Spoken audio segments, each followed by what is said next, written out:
Hello everyone, good morning. Welcome to Raj Madhav Vidya Vihar online classes.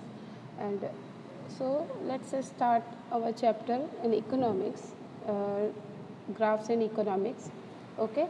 So types of graphs में हम लोग पहुँचे थे और types of graphs में क्या होता है आप लोगों को इसमें इस आपके सिलेबस में टाइम सीरीज़ ग्राफ के बारे में बताया गया। टाइम पीरियड जो चेंज होते हैं ग्राफ, आपने ग्राफ बनाना सीखा, कैसे ग्राफ बनाया जाता है आपको आता है, ठीक है। तो उसमें टाइम सीरीज़ जो ग्राफ है उसके बारे में उन लोगों ने बताया, जबकि इसमें आपको 3 टाइप्स ऑफ जो है ग्राफ्स बताए हैं, क्योंकि स्टैटिस्टिकली आप ग्राफ्स को 3 उसमें क्लासीफाई कर सकते हैं। Like use of graphs is also frequently made in economics, ठीक है। ग्राफ जैसे हमने पाई डायग्राम सीखा, बार डायग्राम सीखा, उसमें बार में बहुत सारे हम लोगों ने क्लस्टर बार डायग्राम, डिवाइडेड बार डायग्राम हमने सीखे।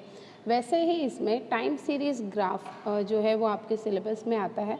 उसके बाद में आता है graphs for continuous frequency distribution, ठीक है। कंटिन्यूस जो फ्रीक्वेंसी डिस्ट्रीब्यूशन होता है उसमें कौन कौन से हिस्टोग्राम मतलब हिस्ट्री से रिलेटेड, भाई 1950 से लेके 1970, 80, 90 में जो भी आप डेटा या जो भी आप सेंसर ऑब्जर्व कर रहे हैं या जो आप कंपैरिजन करना चाहते हैं वो उसमें आता है। देन फ्रीक्वेंसी पॉलीगॉन और फ्रीक्वेंसी कर्व, ठीक है। ग्राफ में आपने ये पढ़ा पॉलीगॉन और कर्व कैसे होता है। उसके बाद आता है कम्युटेटिव फ्रीक्वेंसी पॉलीगॉन और फिर लॉगरिथमिक ग्राफ्स। जो भी हैं ये आपको 3 टाइप्स ऑफ ग्राफ्स होते हैं और उसमें आप टाइम सीरीज़ ग्राफ के बारे में इसमें हम पढ़ेंगे कि टाइम सीरीज़ ग्राफ एक्चुअली क्या होता है, ठीक है। कि टाइम सीरीज़ ग्राफ में आप देख सकते हैं यहाँ पर, ठीक है, कि इन द ट्रेड साइकिल और in cycle of economics activity, जो इकोनॉमिक एक्टिविटी जो हम जो ट्रेडिंग में देखते हैं आजकल, जो इकोनॉमिक एक्टिविटीज़ होती हैं, इकोनॉमिक एक्टिविटीज़ का जो ऑब्जर्वेशन होता है, अमुक ऑब्जर्वेशंस जो शॉर्ट टर्म होते हैं, अमुक ऑब्जर्वेशंस जो लॉन्ग टर्म होते हैं, रेगुलर होते हैं अमुक और अमुक होते हैं इरेगुलर, ठीक है। सो चेंजेस आर ऑब्जर्व्ड और रेगुलर बेसिस पे कभी कभी जैसे आप किसी चीज़ का डिमांड और सप्लाई आप कंपेयर कर रहे हैं या डिमांड और सप्लाई आप ऑब्जर्व कर रहे हैं, तो डिमांड और सप्लाई में क्या होता है कि जो डिमांड है कभी कभी अमुक टाइम पे कुछ चीज़ों की बढ़ जाती है और कभी कभी कुछ चीज़ों की घट जाती है, ठीक है। तो जो डिमांड और सप्लाई है वो घटना और बढ़ना, उसका इंक्रीज़ होना और डिक्रीज़ होना जो डिमांड में, ठीक है। और अगर डिमांड होगा तो वो दोनों एक दूसरे से कनेक्टेड है, ज़्यादा बढ़ेगा तो सप्लाई भी ऑब्वियसली बढ़ेगी। तो ये जो चेंजेस जो रेगुलर या इरेगुलर चेंजेस जो हम ऑब्जर्व करते हैं, so the trend of such changes are obtained with the help of statistical tools. ये जो ऑब्जर्वेशन होता है इसका ऑब्जर्वेशन एक्चुअली में स्टैटिस्टिकल टूल्स में देखा जाता है। And when graphs are drawn taking these changes, और जब ग्राफ हम इस तरीके से ड्रॉ करते हैं ये चेंजेस को देखते हुए, इन चेंजेस को लेते हुए, ऑब्जर्व करते हुए as variable and time period has been base, then such graphs are called time series graphs. और जब टाइम टू टाइम जो कंपैरिजन्स होता है कि कब सप्लाई बढ़ी थी, कब सप्लाई घटी थी, कब डिमांड बढ़ी थी, कब डिमांड घटी थी, ये जो हम टाइम पीरियड देखते हैं इसी को ही हम टाइम पीरियड ग्राफ या फिर टाइम सीरीज ग्राफ बोलते हैं। समझ में आ रहा है? Okay. So since the syllabus does not include other types of graph, जैसे मैंने आपको कहा कि आपके सिलेबस में सिर्फ टाइम सीरीज ग्राफ ही है, they are not discussed here, इसीलिए उसको डिस्कस नहीं किया गया है। जो दूसरे ग्राफ आपको बताए गए 3 टाइप्स ऑफ ग्राफ वो आपके सिलेबस में है नहीं, ठीक है, इसलिए उसको यहाँ पर नहीं समझाया गया। अब हम बात करते हैं कि use of technology in the study of economics. जब हम इकोनॉमिक्स पढ़ते हैं तो टेक्नोलॉजिकल जो स्टडी है वो कितना यूज़ होता है हमारी इकोनॉमिक्स में। तो आपने देखा, देखो कंप्यूटर्स का ज़माना है और कंप्यूटर्स में आप देखते हैं कि आप आराम से कोई भी डायग्राम, कोई भी पाई डायग्राम या कोई भी जो ग्राफ है वो आप बहुत आसानी से बना सकते हैं। आप टेक्नोलॉजी का यूज़ करके, आपके पास अगर सारे डेटा हैं तो आप उसमें सिर्फ फीड ही करना है आपको उसमें, और उसके बाद में आपके सामने वो ग्राफ बन के तैयार हो जाता है अपने आप। कभी ऐसा भी है तो इस तरीके के कुछ सॉफ्टवेयर्स आते हैं जो स्टैटिस्टिकल डेटा को बहुत ही आसान बना देते हैं। ठीक है, आपको समझने के लिए, easy to understand for the layman also, layman को भी समझ में आए, इसलिए आजकल की जो टेक्नोलॉजी है ये बहुत ज़्यादा ज़रूरी है। सो पढ़ते हैं इसको कि we are living in an age of digital technology and we use this technology in our daily lifes. ठीक है, आजकल तो टेक्नोलॉजी पे ही सब दुनिया चल रही है, वर्क फ्रॉम होम चल रहा है, बहुत बड़ी बड़ी कंपनियां हैं वो अपने वर्कर्स को वर्क फ्रॉम होम करवा रही हैं, क्योंकि जा सकते नहीं है वहाँ काम करने, कंपनी में आप काम करने नहीं जा सकते, सो वर्क फ्रॉम होम चल रहा है अभी सब जगह, ज़्यादातर जगहों पे वर्क फ्रॉम, पूरी दुनिया इसी पे ही है। तो जो डिजिटल जो टेक्नोलॉजी है वो हम उसी पे अभी हमारा इकोनॉमिक जो कंडीशन जो भी थोड़ा बहुत अभी स्टेबल है या जिस जो हम टिके हुए हैं जिस पर, वो जो है वो डिजिटल टेक्नोलॉजी पे ही चल रहा है and we use this technology in our daily lifes. Okay, so we use digital technology to stay connected with friends and relatives. Phone का यूज़ करते हैं, वीडियो कॉन्फ्रेंसिंग होती है, अब हम जो है ग्रुप में बातें कर सकते हैं, 4 लोग एक साथ देखो बातें करते हैं एक दूसरे के साथ फ़ोन पर, तो ये टेक्नोलॉजी तो है। तो एक साथ हम ग्रुप में कन्वर्सेशन कर सकते हैं, मीट पे हम बातें करते हैं, हम फ़ोन पे पढ़ाई करते हैं, to watch movies, to listen to music, to navigate our way. ठीक है, गूगल मैप चालू कर दो, किसी भी दुनिया में कोई भी जगह चले जाओ जो वहाँ के आप कभी जीवन में नहीं गए हैं, फिर भी जब अगर आप गूगल मैप का यूज़ करते हैं तो आप आसानी से जो है आप अपना नेविगेशन, आप अपना रास्ता देख सकते हैं while driving on unknown roads. Okay, to order purchase goods. ठीक है, ऑनलाइन शॉपिंग, अभी आजकल के इस पैंडेमिक में ऑनलाइन शॉपिंग बहुत ज़बरदस्त तरीके से अभी फेमस हुई है, ज़्यादातर लोग ऑनलाइन शॉपिंग करते हैं, बाहर नहीं जाते हैं, मॉल्स वगैरह में नहीं जाते हैं खरीदी करने।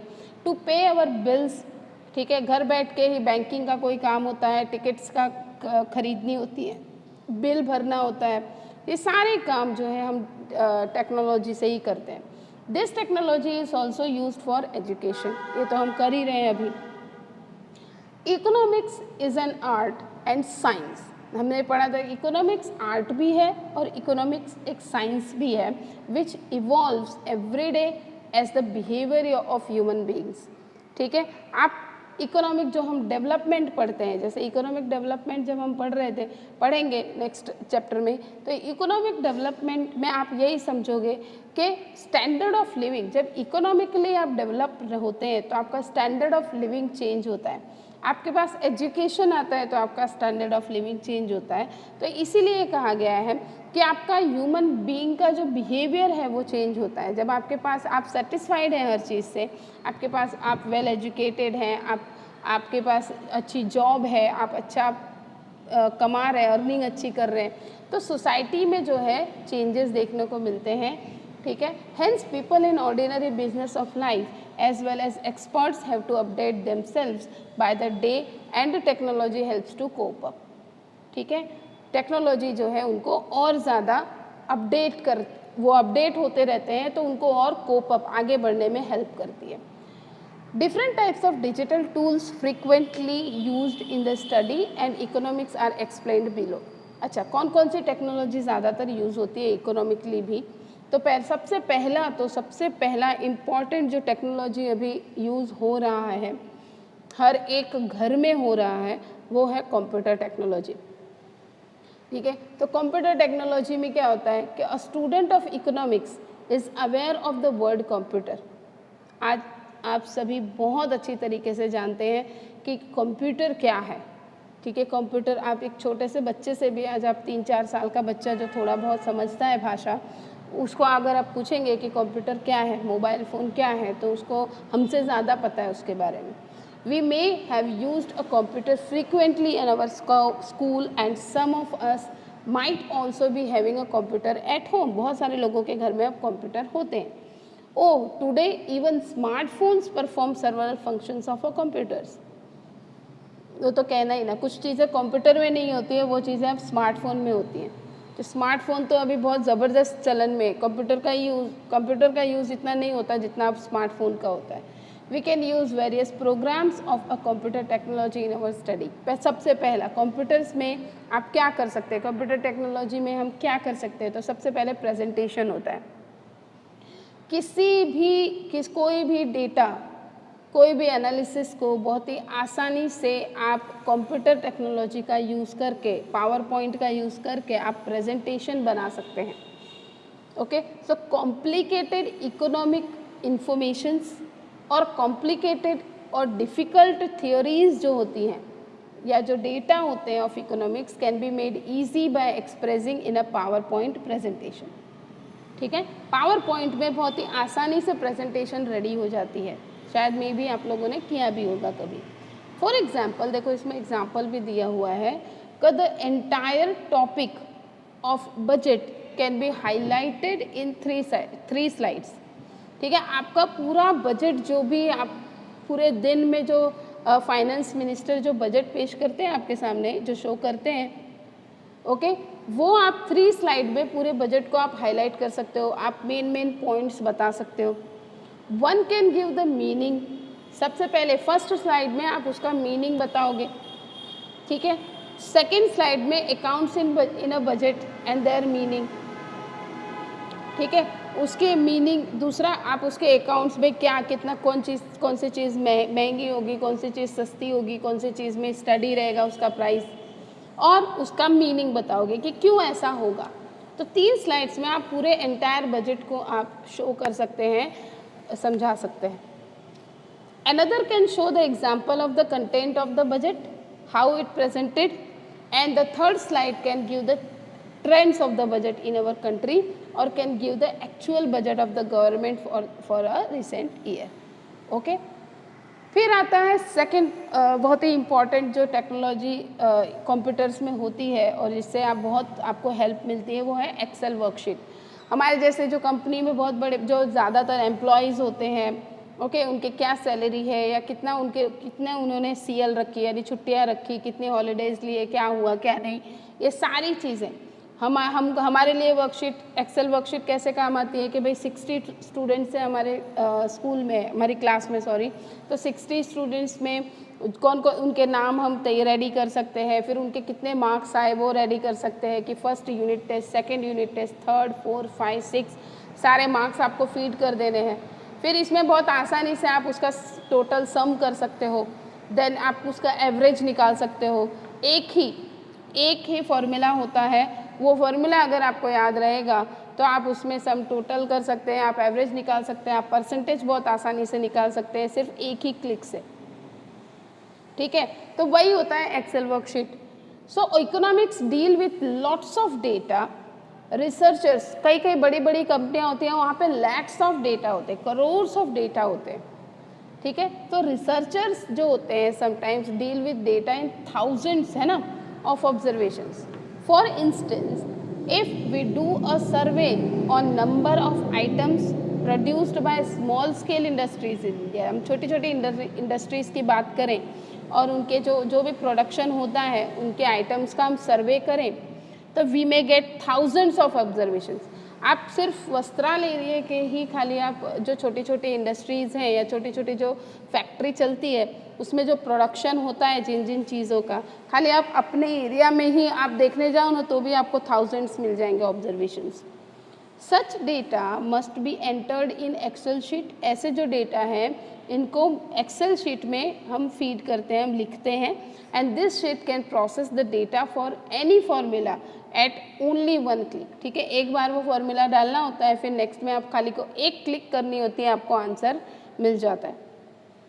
For example, it can give a sum total. देखो क्या क्या होता है वो मैंने आपको पहले बताया कि टोटल बताता है, एवरेज बताता है, कोरिलेशंस एंड मच मोर, बहुत सारे करेक्शंस बताता है। Excel sheets are almost an important tool for the processing data in economics. जो डेटा होते हैं इतने सारे इकोनॉमिक्स में, उनके लिए बहुत ही इंपॉर्टेंट टूल होता है excel sheet. We can also obtain various figures for the data in an excel sheet. ठीक है, उसके बाद नेक्स्ट आता है डायग्राम्स एंड ग्राफ, जो कि आपने बहुत उससे पढ़ा, डायग्राम्स और ग्राफ को। ठीक है, कंप्यूटर टेक्नोलॉजी में डायग्राम और ग्राफ कैसे यूज़ करते हो। There are server programs, computers में बहुत सारे ऐसे प्रोग्राम्स आते हैं which can help us to draw diagram और graph, which we frequently use in economics. There are simple drawing tools in Word file. अगर सिंपल एक प्रोग्राम की, पहले ऐसे तो बहुत सारे प्रोग्राम्स आते हैं एक्चुअली में, सॉफ्टवेयर भी आते हैं जो कंप्यूटर में डाल दिए जाते हैं, तो आप बहुत आसानी से सारी चीज़ें कर सकते हैं। लेकिन एक बहुत सिंपल अगर ड्राइंग टूल लें तो वर्ड फाइल होती है, which can be use to draw simple free hand figures, okay, like a simple downward sloping, जैसे स्लोपिंग कोई आपको वो बताना हो, और अपवर्ड स्लोपिंग बनाना हो, या फिर कर्व बताना हो, या डिमांड और सप्लाई आपको कुछ बतानी है। So you can use these types of downward sloping और upward sloping, okay, so in Word file. Understood? Now Excel sheet जो प्लॉट्स होते हैं almost all types of diagrams and graphs for the data which we enter in worksheet. Worksheet में जो हमने पढ़ा वो सारे के सारे डेटा आप उसके अंदर फीड कर सकते हैं, and we must only know the formula, सिर्फ हमको फॉर्मूला ही उसमें डालना है, and doing so give the relevant command, okay. आपको कंप्यूटर्स में सिर्फ कमांड देनी है और एक क्लिक करना है और उससे आपको आंसर सारे मिल जाएंगे। देन नेक्स्ट जो टूल होता है, it is also very important in computer technology, storage tools, okay. So storage tool में क्या होता है, we use plenty of study materials in economics. Economics में हमारे पास बहुत सारे डेटा होते हैं, बहुत सारे स्टडी मटेरियल्स होते हैं जो आप यूज़ करते हैं। So such material become useful in higher studies. लेकिन ज़्यादातर जब आप इकोनॉमिक्स हायर स्टडीज़ में जब आप जाते हैं, या फिर जब आप कोई रिसर्च करते हैं किसी डेटा का, या कुछ आप न्यू इन्वेंशन करने जाते हैं, तब आपको ये स्टडी मटेरियल्स की सबसे ज़्यादा ज़रूरत पड़ती है। So we need space and carefulness to preserve such materials in form of the physical notebooks. अभी तक क्या होता था, हमारे पास नोटबुक्स होती थी और हम उन नोटबुक्स को क्या करते थे, हमको उसको बहुत ही ज़्यादा केयरफुली उसको हमको स्टोर करके रखना पड़ता था, या फिर उसको हम बहुत संभाल के रखते थे बुक्स को। बट अब क्या हो गया, जैसे मैं आपको अभी देखो PDF से पढ़ा रही हूँ, अब ये PDF फाइल है, ये PDF फाइल मुझे बहुत आसानी से मेरे फ़ोन में स्टोर रहती है हमेशा, 3 साल से तो ये मेरे फ़ोन में स्टोर है और कहीं भी जाती नहीं है। अगर डिलीट भी हो जाती है तो हम नेक्स्ट वापस से हम ले सकते हैं, लेकिन जो स्टडी मटेरियल्स है ऑफकोर्स उसको हम फीड करके रख सकते हैं बहुत carefully. So there is a fear, लेकिन जो फिज़िकल नोटबुक्स होती है या जो बुक्स होती हैं उसको हम क्या कर सकते हैं, वो ख़राब हो सकती है। कैसे ख़राब हो सकती है, लाइक मॉइस्चर, कभी कभी क्या होता है बारिश होती है, कुछ भीग गए, बुक्स वगैरह भीग गई तो बुक्स ख़राब हो जाती है। देन पेट्स, अगर कभी पेट्स जो होते हैं जैसे कि ऊंधई लग जाती है, जैसे कि कीड़े लग जाते हैं उसमें, है ना, तो ऐसे सारी प्रॉब्लम्स आती है जो फिज़िकल बुक्स होती हैं उसमें। But we can preserve all such materials in a computer में इसको हम बहुत ही आसानी से फीड, वहाँ पे मॉइस्चर का प्रॉब्लम नहीं, वहाँ पे जो है आप प्रिजर्व करके रखोगे तो आपको पेस्ट्स का प्रॉब्लम नहीं आएगा। So besides it can be carried anywhere by transferring it in hard disk और पेन ड्राइव, ठीक है, उसको आप पेन ड्राइव में ले सकते हो, उसमें आप उसको आप हार्ड डिस्क में ले सकते हैं, आप उसको अब तो एक छोटा सा जो है उसमें ले सकते हैं सारी चीज़ें, ठीक है, पेन ड्राइव में, ठीक है। तो पेन ड्राइव जो है छोटी सी होती है, आप उसको कहीं पर भी आसानी से एक जगह से दूसरी जगह ले जा सकते हैं। So by transferring it in email, या फिर आप उसको ईमेल कर सकते हैं जिसको भी आपको भेजना है, ड्रॉप बॉक्स में डाल सकते हो, गूगल ड्राइव में ले सकते हो, डिजी लॉकर आता है अब तो, ये सारी चीज़ें आती हैं। We can access this material and read it any part of the world. पूरी दुनिया में आप कहीं पर भी चले जाएं, आप इसको आसानी से एक तो अपने पास रख सकते हैं और आप किसी को भी ले जाके आसानी से आप इसको प्रेजेंट कर सकते हैं या प्रेजेंटेशन दिखा सकते हैं। Thus the study materials can be preserved with the help of the computer technology, ठीक है। उसके बाद अदर टूल्स हैं, तो अदर टूल्स क्या होते हैं, तो स्टैटिस्टिकल ऐसे बहुत सारे प्रोग्राम्स होते हैं जो इकोनॉमिक्स में यूज़ होते हैं, like SPSS, SHA ZAM, E-Views, SAS etcetera. इन सब के फुल फॉर्म मैंने आपको जब लाइव लेक्चर लिए थे तब मैंने समझाया था, ओके।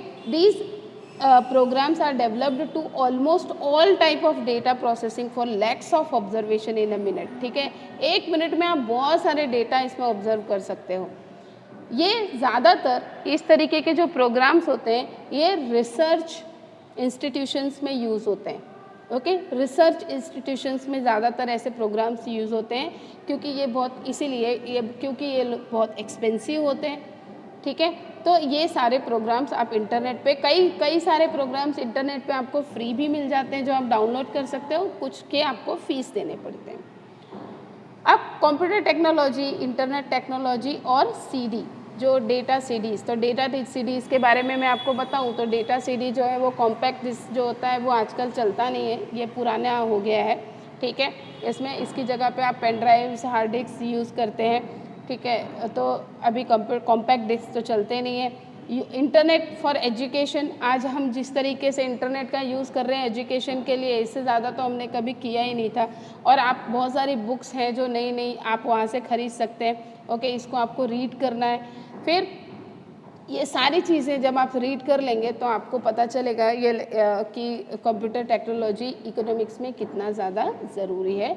ऐसा ही सेम एज इंटरनेट टेक्नोलॉजी उसी में ही यूज़ होता है, ओके। चलो, प्रणाम।